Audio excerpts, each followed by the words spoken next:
Hello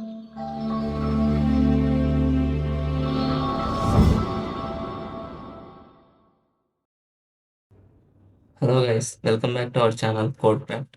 previous వీడియోలో మనం అరేస్ని ఎలా డిక్లేర్ చేయాలి అండ్ ఎగ్జాంపుల్స్, మెమరీ అలొకేషన్ గురించి తెలుసుకున్నాం.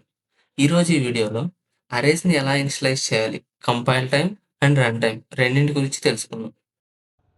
ఫస్ట్ మనం కంపైల్ టైం ఎలా వర్క్ అవుతుందో చూద్దాం.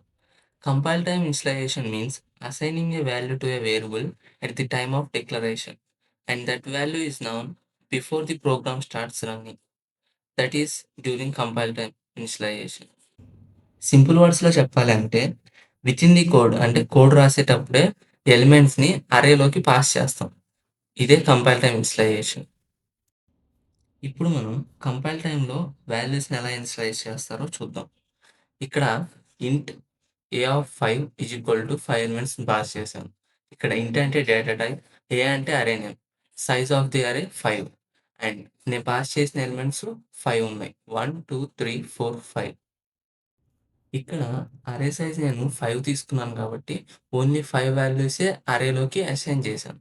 ఒకవేళ ఆ సైజ్ తక్కువ తీసుకున్నప్పుడు, ఎక్కువ తీసుకుంటే, అసలు సైజ్ తీసుకోకపోతే ఏం జరుగుతుందో తెలుసుకుందాం.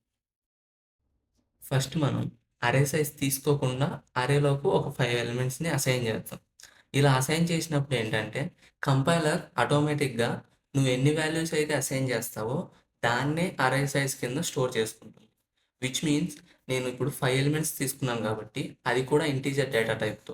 సో ఒక్కొక్క ఎలిమెంట్కి 4 బైట్స్ చొప్పున 20 బైట్స్ ఆఫ్ మెమరీ అలొకేట్ అవుతుంది. ఒకవేళ మీరు అరే ఎలిమెంట్స్ని 10 తీసుకుంటే ఆటోమేటిక్గా అరే సైజ్ 10గా తీసేసుకుంటుంది compiler. So 10 into 4 40 bytes of memory allocate అవుతుంది. ఒకవేళ మీరు 20 ఎలిమెంట్స్ తీసుకుంటే 20 bytes of memory, 20 into 4 80 bytes of memory allocate అవుతుంది. ఫర్ సపోజ్ మీరు అరే సైజ్ని తక్కువ తీసుకొని అరేలోకి ఎక్కువ ఎలిమెంట్స్ని పాస్ చేస్తే కంపైలర్ అవుట్పుట్ స్క్రీన్ మీద మీరు ఎంత సైజ్ తీసుకున్నారో అన్ని ఎలిమెంట్స్ మాత్రమే ప్రింట్ చేస్తుంది. సపోజ్ అక్కడ అరే సైజ్ 4 తీసుకున్నాను, సో అవుట్పుట్ స్క్రీన్ మీద నాకు 40 వరకే ప్రింట్ అవుతుంది. 50 అనే వాల్యూ ప్రింట్ అవ్వదు. అంటే ఆ 50 అనే ప్లేస్లో 0 కానీ సమ్ ఎక్సెస్ గార్బేజ్ వాల్యూ ఏదైనా ప్రింట్ అవ్వచ్చు. ఒకవేళ మీరు అరే సైజ్ని ఎక్కువ తీసుకొని అరేలోకి ఎలిమెంట్స్ని తక్కువ పాస్ చేశారు అనుకోండి, అప్పుడు కంపైలర్ మీరు ఎన్ని ఎలిమెంట్స్ని పాస్ చేశారో అన్నిటిని ప్రింట్ చేస్తుంది అండ్ ఎక్సెస్గా అలకేట్ అయిన మెమొరీ అనేది వేస్ట్ అవుతుంది. అంటే ఇక్కడ అరే సైజ్ నేను 7 తీసుకున్నాను అండ్ దాంట్లోకి 5 ఎలిమెంట్స్ మాత్రమే పాస్ చేశాను.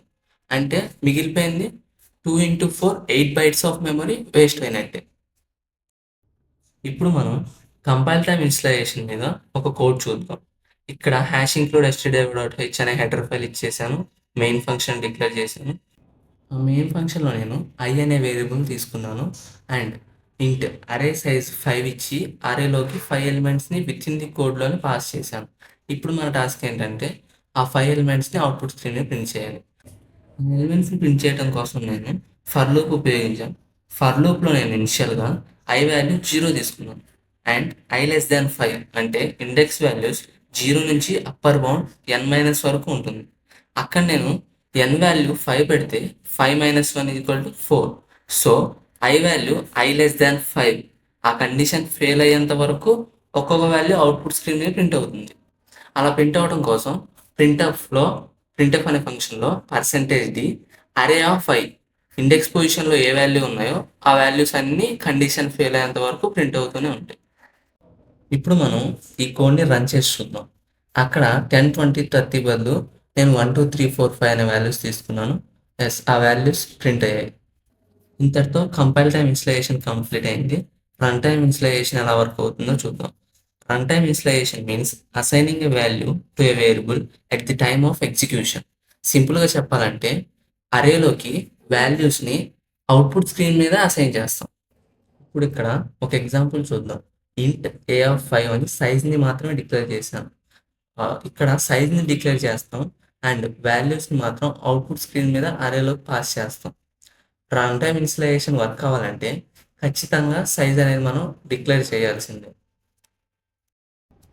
దెన్ రన్ టైమ్ ఇనిషియలైజేషన్కి సంబంధించి ఒక కోడ్ చూద్దాం. Header file and main function మనకు తెలిసిందే. ఇక్కడ కూడా నేను ఐ అనే వేరియబుల్ తీసుకున్నాను. నెక్స్ట్ స్టెప్‌లో ప్రింట్ఎఫ్ ఫంక్షన్‌లో ఎంటర్ అరే ఎలిమెంట్స్ అని రాశాను. అది ఎందుకంటే అవుట్‌పుట్ స్క్రీన్ మీద ఈ స్టేట్మెంట్ ప్రింట్ అవుతే మనకు ఒక ఐడియా వస్తుంది. వాల్యూస్‌ని ఎంటర్ చేయాలని. ఇది ఆప్షనల్. మీకు కావాలంటే రాయొచ్చు. లేదంటే you may leave it. And next మళ్ళీ మనం పాస్ చేసిన ఒక్కొక్క వాల్యూ అరే యొక్క ఇండెక్స్ పొజిషన్‌లో వెళ్ళి ప్లేస్ అవ్వడం కోసం ఫర్ లూప్ ఉపయోగించాను. ఆ ఫర్ లూప్‌లో స్కాన్ఎఫ్ అనే స్టేట్మెంట్ రాసి అందులో యాంపర్సండ్ సింబల్ వాడాను. అదెందుకంటే మనం ఇచ్చిన వాల్యూస్ అనేవి వెళ్ళి అరే అడ్రస్‌లో స్టోర్ అవ్వడం కోసం. దాంతో మనం ఎలిమెంట్స్‌ని పాస్ చేయడం అయిపోయింది. మళ్ళీ ఆ పాస్ చేసిన ఎలిమెంట్‌ని ప్రింట్ చేయడం కోసం మళ్ళీ నేను ఫర్ లూప్ అండ్ ప్రింట్ఎఫ్ ఫంక్షన్‌ని వాడాను. ఈ కోడ్‌ని మనం రన్ చేసి చూద్దాం. అక్కడ ఎంటర్ 5 ఇంటీజర్స్ అని అడుగుతుంది. 5 ఇంటీజర్స్‌ని ఎంటర్ చేస్తున్నాను. దెన్ యెస్ మనకి ఆ ఎంటర్ చేసిన ఇంటీజర్స్ అనేవి ప్రింట్ అయ్యాయి. ఇది గైస్ రన్ టైమ్ ఇన్స్టలేషన్ గురించి. ఐ హోప్ ఈ వీడియోలో మీకు compile time and run time 2 topics అర్థమయ్యాయి అనుకుంటున్నాను. మీకేమైనా డౌట్స్ ఉంటే కామెంట్ సెక్షన్‌లో తెలియజేయండి. Thank you for watching.